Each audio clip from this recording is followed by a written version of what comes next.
லூக்கா எழுதிய நற்செய்தி பிரிவு 12 இறை வார்த்தைகள் 32 முதல் 48 வரை. அக்காலத்தில் இயேசு தம் சீடரை நோக்கி கூறியது: சிறு மந்தையாகிய நீங்கள் அஞ்ச வேண்டாம்.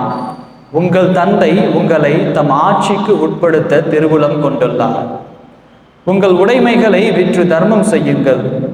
இற்று போகாத பணப்பைகளையும் விண்ணுலகில் குறையாத செல்வத்தையும் தேடிக்கொள்ளுங்கள். அங்கே திருடன் நெருங்குவதில்லை, பூச்சியும் அரிப்பதில்லை. உங்கள் செல்வம் எங்கு உள்ளதோ அங்கே உங்கள் உள்ளமும் இருக்கும். உங்கள் இடையை வரிந்து கட்டிக்கொள்ளுங்கள். விளக்குகளும் எரிந்து கொண்டிருக்கட்டும்.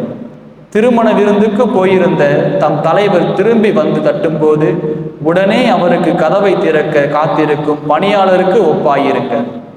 தலைவர் வந்து பார்க்கும்போது விழித்திருக்கும் பணியாளர்கள் பேறு பெற்றவர்கள். அவர் தம் இடையை வரிந்து கட்டிக்கொண்டு அவர்களை பந்தியில் அமரச் செய்து அவர்களிடம் வந்து பணிவிடை செய்வார் என உறுதியாக உங்களுக்கு சொல்கிறேன். தலைவர் இரவின் 2ஆம் காவல் வேளையில் வந்தாலும் 3ஆம் காவல் வேளையில் வந்தாலும் அவர்கள் விழிப்பாயிருப்பதை காண்பாரானால் அவர்கள் பேறு பெற்றவர்கள். எந்த நேரத்தில் திருடன் வருவான் என்று வீட்டு உரிமையாளருக்கு தெரிந்திருந்தால் அவர் தம் வீட்டில் கன்னமிட விட மாட்டார் என்பதை அறிவீர்கள்.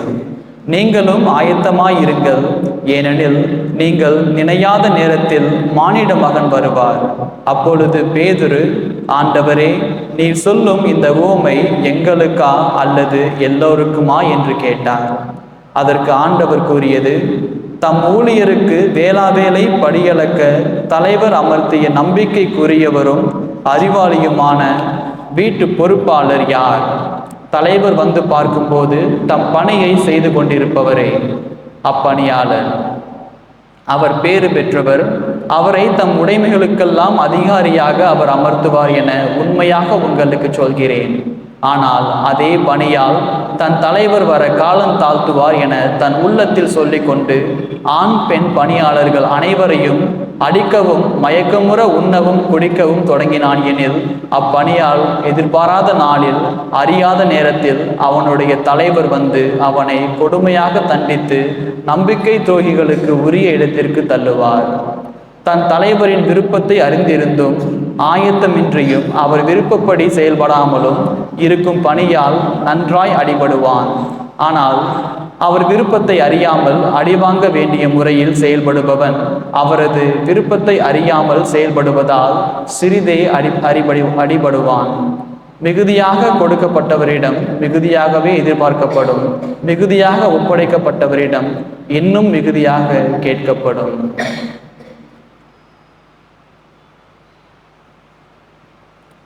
ஆண்டவரின் அருள்வாக்கு.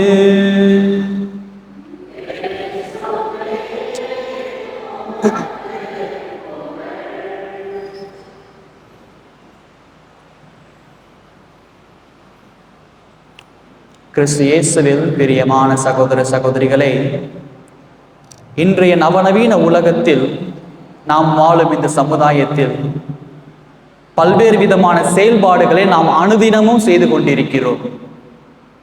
இதன் அடிப்படையில் பேருந்தில் செல்கிறோம், ரயிலில் செல்கிறோம், விமானத்தில் செல்கிறோம், ஓலா புக் செய்து செல்கிறோம், ரேபிடோ புக் செய்து செல்கிறோம். ஓட்டுநர் யார் எவர் என்று எதுவுமே தெரியாமல் செல்கிறோம். இதன் அடிப்படையில் ஏதாவது ஒரு வங்கிக்கு செல்கிறோம். அங்கு கொடுக்கக்கூடிய ஒரு படிவத்தில் கேட்கப்பட்டிருக்கக்கூடிய அனைத்து கேள்விகளையும் நிரப்பிவிட்ட பிறகு படிவத்தையும் கொடுத்துவிட்டு பணத்தையும் கொடுத்துவிட்டு வீடு திரும்புகிறோம். எதன் அடிப்படையில்? அவ்வளவு ஏன், நம் அன்றாட வாழ்வில் அனுதினமும் பயன்படுத்தக்கூடிய நம்முடைய மொபைல் போன்களை எடுத்துக்கொள்வோம். அதில் ஏதாவது ஒரு ஆப்பை புதிதாக பதிவிறக்கம் செய்தால் அதில் பலவிதமான கேள்விகள் கேட்கப்பட்டிருக்கும். அனைத்து கேள்விகளையும் நிரப்பிவிட்ட பிறகு ஒரு 4-5 பத்திகள், ஒரு 4-5 பேராகிராஃப்லாம் கொடுத்துருப்பாங்க. அதை எதையுமே வாசிக்காம நேராக ஸ்க்ரோல் பண்ணிட்டு கீழே ஒரு கார்னர்ல ஓகே அல்லது அக்ரின்னு போடப்பட்டிருக்கக்கூடிய ஒரு நீல கலர் கட்டத்தில் கண்களை மூடிக்கொண்டு தொடுகிறோம். இதன் அடிப்படையில் அன்பார்ந்தவர்களே, இந்த அனைத்து செயல்பாடுகளையும் நாம் செய்வதற்கான காரணம் நம்பிக்கை என்ற ஒற்றை அச்சாணியில் தான். இன்றைய தினத்திலே அதே நம்பிக்கையை நாம் இறைவன் மீது வைக்க வேண்டும் எனதான் இறைவார்த்தையானது நமக்கு அழைப்பு தருகிறது. அதிலும் சிறப்பாக முதல் வாசகமும் இரண்டாம் வாசகமும் நமக்கு ஒரு முன்னுதாரணத்தை தந்து உங்களது நம்பிக்கை வாழ்க்கை இப்படித்தான் இருக்க வேண்டும் என்பதை எடுத்து கூறுகின்றது. இன்றைய முதல் வாசகத்திலே நாம் பார்க்கின்றோம், இயேசு பிறப்பதற்கு ஒரு 60-70 ஆண்டுகளுக்கு முன்பு இருக்கக்கூடிய மக்கள் அனைவருமே ரோமையிலே ஒவ்வொரு பகுதியாக பிரிந்து வாழ்கிறார்கள், செப்பரேட் பண்ணி வாழ்கிறார்கள். அந்த ஒரு தருணத்திலே அவர்கள் தங்கள் யாவை இறைவனை விட்டுவிட்டு தங்களுக்கு தெரிந்தவர்களை யாரெல்லாம் அவர் வழிபட்டு கொண்டிருக்கிறார்களோ அவர்கள் தான் உண்மையானவர்கள் என்ற ஒரு போலியான நம்பிக்கையில் யாவை இறைவனை கைவிட்டு விட்டு அவர்கள் பின் செல்கிறார்கள். அப்படிப்பட்டவர்களை பார்த்துதான் இந்த முதல் வாசகம் எழுதப்பட்டிருந்தது.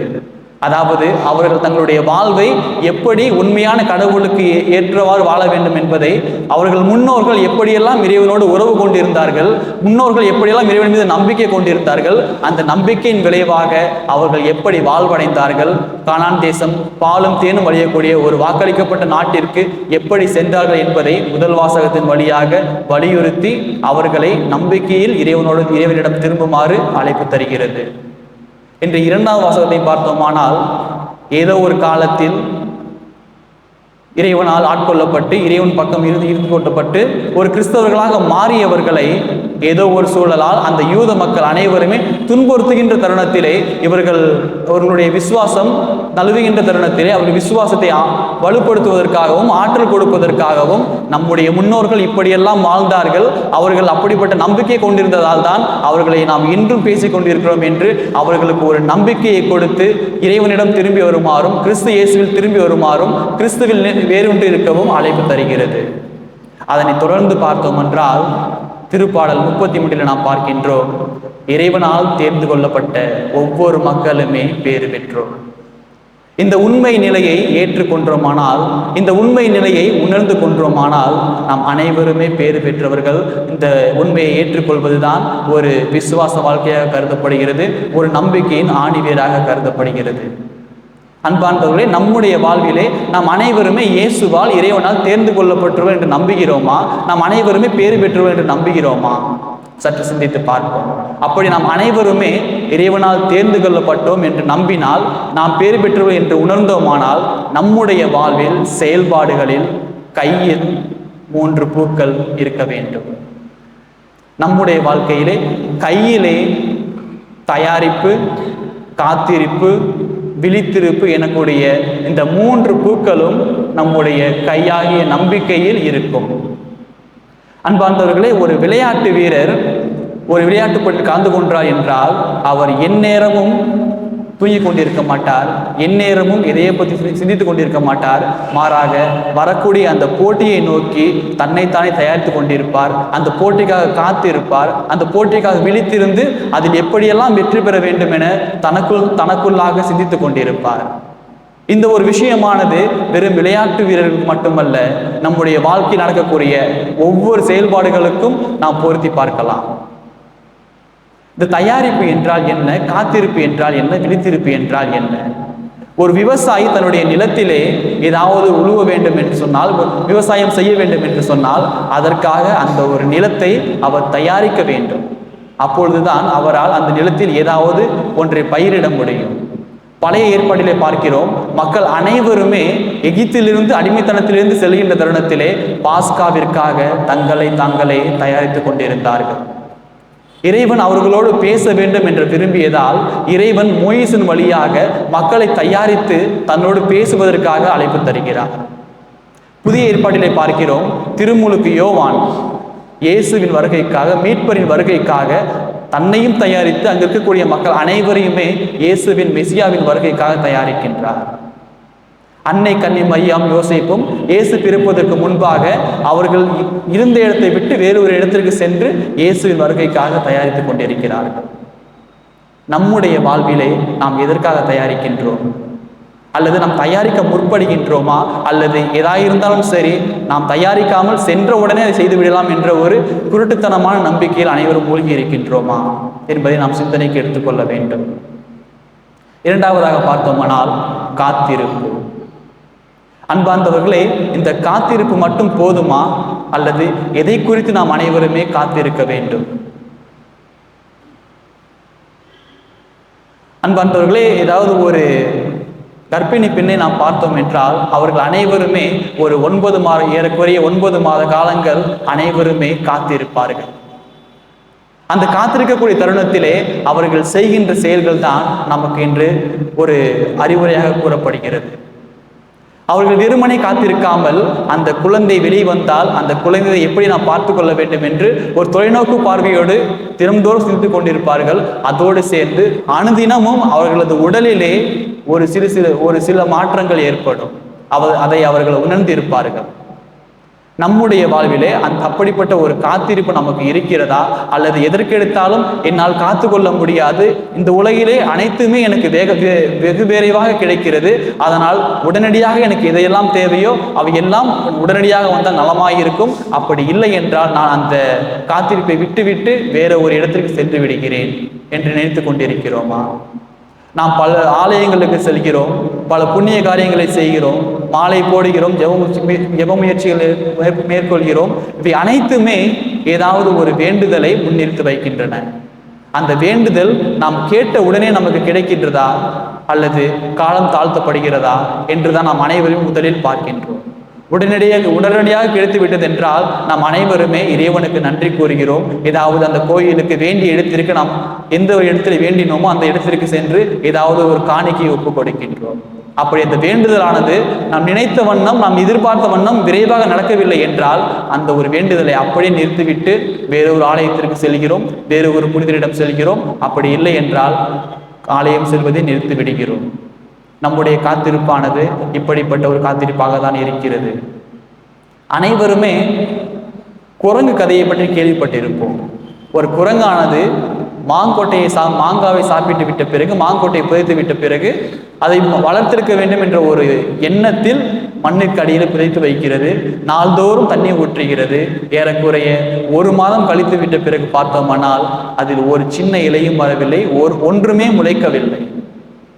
சிந்தித்து பார்த்ததென்றால் அந்த குரங்கானது நாள்தோறும் தண்ணி ஊற்றிவிட்ட பிறகு அதை தோண்டி முளைத்திருக்கிறதா இல்லையா என்று பார்த்து கொண்டிருந்தது.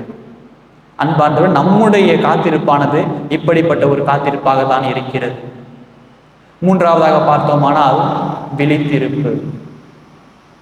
இந்த தயாரிப்பும் காத்திருப்பும் மட்டும் போதுமா என்று சிந்தித்து பார்த்தோமானால் அது மட்டும் போதாது. மாறாக விழித்திருக்க வேண்டும், எதற்கு நாம் முக்கியத்துவம் கொடுக்க வேண்டும், எப்படி நம்முடைய வாழ்வை அமைத்துக் கொள்ள வேண்டும் என்ற ஒரு தெளிவான இலக்கு நமக்கு தெரிய வேண்டும். அதாவது ஒரு 2 நபர்கள் செல்கிறார்கள். அரசனும் அவருடைய இருந்த குதிரையை மீது கொண்டிருக்கக்கூடிய அந்த ஆளும் சேர்ந்து செல்கிறார்கள். ஓடிக்கொண்டிருக்கக்கூடிய ஆளும் செல்கிறார்கள். அந்த ஒரு தருணத்திலே இரவு நேரம் ஆகிறது. அவர்களால் அந்த பயணத்தை மேற்கொள்ள முடியாது. அதனால் இருவரும் யோசிக்கிறார்கள். ஒரு சிறிய கூடாரம் அமைத்து விட்டு அந்த இளவரசனானவன் கூடாரத்திற்குள்ளே சென்று உறங்குகிறான். உள்ளே செல்வதற்கு முன்பாக தன்னுடன் வந்த அந்த ஓட்டுநரை பார்த்து, குதிரை மேய்த்து கொண்டிருப்பதை பார்த்து கூறுகிறார், இது காட்டு பகுதியாக இருக்கிறது, இரவு நேரமாக இருக்கிறது, நம்முடைய குதிரை நமக்கு முக்கியமாக இருக்க வேண்டும், நம்முடைய வண்டி முக்கியமாக இருக்க வேண்டும், நான் சிறிது நேரம் உறங்கிவிட்டு வருகிறேன், அதற்கு பிறகு நீ சென்று உறங்கு என்று கூறுகிறார். சொன்னபடியே செய்கிறார்கள். சிறிது நேரம் கழித்து விட்ட பிறகு ஆளை மாற்றிக்கொள்கிறார்கள்.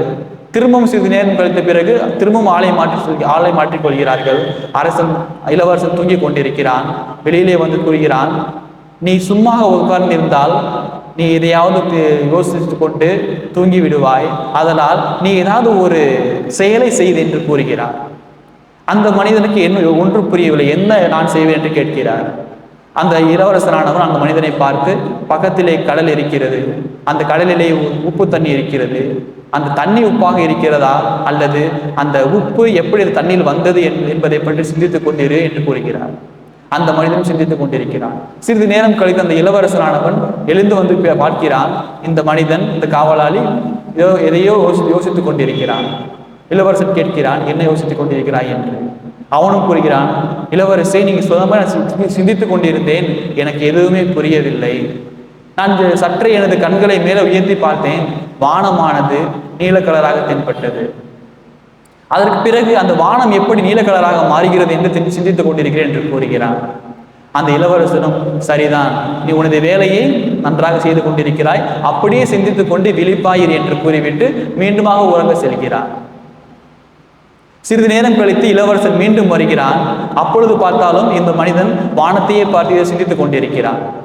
மீண்டுமாக இளவரசன் கேட்கிறான், உனது எந்த கேள்விக்காவது பதில் வந்ததா என்று கேட்கிறான். அந்த காவலாளி சொல்கிறார், இளவரசே, அந்த கேள்விக்கும் எனக்கு பதில் வரவில்லை, இந்த கேள்விக்கும் பதில் வரவில்லை. அதைத் தொடர்ந்து நான் மூன்றாவது ஒரு கேள்வியை எழுப்பினேன். இளவரசன் என்ன அந்த கேள்வி என்று கேட்கிறார். அந்த காவலாளி சொல்கிறார், இளவரசே, நாம் வந்த குதிரை வண்டி இங்குதான் இருக்கிறது, ஆனால் அந்த 2 குதிரைகளையும் காணவில்லை. அதுதான் குதிரைகள் அவர்களாக சென்றிருப்பார்களா அல்லது யாராவது வந்து திருடி கொண்டு சென்றிருப்பார்களா என்று சிந்தித்துக் கொண்டிருக்கிறேன் என்று கூறினார். அன்பார்ந்தவர்கள், நம்முடைய அன்றாட வாழ்க்கையில் விழித்திருக்கிறோம் என்ற ஒரு பெயரில் நாம் அனைவருமே இந்த ஒரு காவலாளியை போல் தான் நம்முடைய வாழ்க்கையை அமைத்துக் கொள்கின்றோம். நாம் எந்த ஒரு கணத்திலே இறைவனால் தேர்ந்து கொள்ளப்பட்டவன், இறைவனால் தேர்ந்து கொள்ளப்பட்ட நான் பேறு பெற்றோம் என்று உறுதியாக நம்புகிறோமோ அந்த ஒரு கணத்தில் தான் நம்முடைய வாழ்வானது நம்பிக்கையில் இந்த 3 பூக்களை கொண்டதாக இருக்கும்.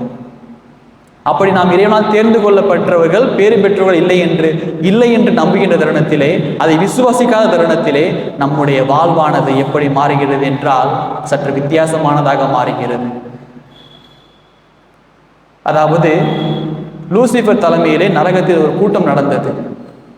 நாள்தோறும் நரகத்திற்கு வரக்கூடிய மனிதர்களின் எண்ணிக்கை குறைந்து கொண்டே இருக்கிறது. அதை அதிகரிக்க நாம் என்ன செய்யலாம் என்று ஒரு ஆலோசனை கூட நடைபெற்றது. ஒவ்வொருவரும் தங்களுடைய கருத்துக்களை தெரிவித்தார்கள். அதில் மேலான கருத்து 2-3 கருதப்பட்டது. ஒருவர் சொன்னார், பேசாம நம்ம கடவுளே இல்லை என்று கூறுவோம், அப்பொழுதுதான் மனிதர்கள் அனைவருமே நரகத்தை நோக்கி வருவார்கள் என்று கூறுகிறார். அதற்கு அந்த லூசிபர் சொல்லுகிறது, அது சரியா வராது. மக்கள் எல்லாருமே பைபிள்லாம் வாசிக்கிறாங்க, ஆலயத்துக்கெல்லாம் போறாங்க, அதனால நம்ம சொல்ல ஏற்றுக்க மாட்டாங்கன்னு சொல்றாங்க. அதனால அந்த யோசனை கைவிடப்பட்டது. 2வது ஒரு ஐடியா வருது. அப்படி இல்லைன்னா தீய ஆவியே இல்லை, டெவிலே இல்லை, பேயே இல்லை நம்ம சொல்லுவோம்னு சொல்றாங்க. அதுக்கு லூசிபர் சொல்லுது, இதையும் ஏற்றுக்க மாட்டாங்க. அவங்க வீட்டை விட்டு பக்கத்து வீட்டை எட்டி பார்த்தாங்கன்னா அவங்களுக்கு கிளியரா தெரியும், ஒரு பேய் இல்லை 4-5 பேய் இருக்குன்னு கிளியரா புரிஞ்சுக்குவாங்க. அதனால இந்த ஒரு ஐடியாவும் நிராகரிக்கப்படுகிறது. சிறிது நேரம் கழித்து ஒரு ஜூனியர் பேயானது ஒரு ஐடியா தருகிறது. அதாவது நாம் எதையுமே சொல்ல வேண்டாம், கடவுள் இல்லை என்றும் சொல்ல வேண்டாம், பேய் இல்லை என்றும் சொல்ல வேண்டாம், மனிதர்களிடம் ஏன் அவசரப்படுகிறீர்கள், இன்னும் காலம் இருக்கிறது, பொறுமையாய் இருங்கள் என்று கூறுவோம் என்று கூறுகிறது. அன்பார்ந்தவர்களே, நம்முடைய அன்றாட வாழ்க்கையில் நாம் இறைவன் இருக்கிறார் என்று நம்புவதில்லை, பேய் இருக்கிறது என்று நம்புவதில்லை, மாறாக இன்னும் நேரம் இருக்கிறது என்று நம்புகிறோம். அதன் விளைவாக அனைத்தையுமே தாமதித்துக் கொண்டிருக்கிறோம். அந்த கால தாமதத்தின் விளைவாகத்தான் நம்முடைய அன்றாட வாழ்க்கையில் நாம் கிறிஸ்தவர்களாக செய்யக்கூடிய ஒவ்வொரு செயல்பாடுகளையுமே நாளை என்று தள்ளி போட்டு கொண்டு சென்றிருக்கிறோம். நம்முடைய வாழ்வில் இன்றைய தினத்தில் நம்மை நாமே கேட்டு பார்ப்போம். நான் இறைவனின் பிரசனத்தை உணர்ந்திருக்கின்றேனா? இறைவனின் அழைப்பை உணர்ந்தவனாக, இறைவனால் அழைக்கப்பட்ட நான் பேறு பெற்றவன் என்கிறதை நான் உணர்ந்திருக்கின்றேனா என்பதை சிந்தித்து பார்ப்போம். அப்படி உணர்ந்திருந்தால் என்னுடைய வாழ்க்கையில் கையில் 3 பூக்கள் இருக்க வேண்டும். அப்படி நான் உணராவிட்டால் என்னுடைய வாழ்க்கையில் இந்த கால தாமதம் இருக்கிறது என்பதை உணர்ந்தவர்களாக தொடர்ந்து திருப்பலியில் மன்றாடுவோம். ஆமென்.